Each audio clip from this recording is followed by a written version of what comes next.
ತಾನು ಒಂಟಿಯಾಗಿರುವಾಗ ಮತ್ತು ಹೊರಗೆ ಅವನನ್ನು ಯಾರೂ ನೋಡದೇ ಇರುವಾಗ ಪಾಪ ಕಾರ್ಯವನ್ನು ಯಾವನು ಮಾಡುವುದಿಲ್ಲವೋ ಅವನೇ ನಿಜವಾದ ಧರ್ಮಾತ್ಮನು, ಏಕೆಂದರೆ ಆಗಲೂ ಕೂಡ ಆತನನ್ನು ದೇವರು ನೋಡುತ್ತಿರುವನೆಂದು ಅವನು ಭಾವಿಸುವನು.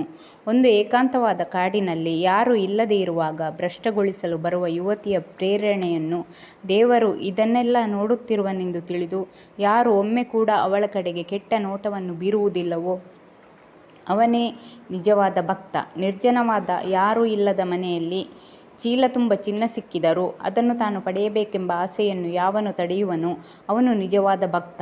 ಯಾರು ಕೇವಲ ತೋರಿಕೆಗಾಗಿ ಮತ್ತು ಜನರ ಅಭಿಪ್ರಾಯಕ್ಕೆ ಅಂಜಿ ನಡೆಯುವನೋ ಅವನನ್ನು ಧರ್ಮಾತ್ಮನೆಂದು ಕರೆಯಲಾಗುವುದಿಲ್ಲ.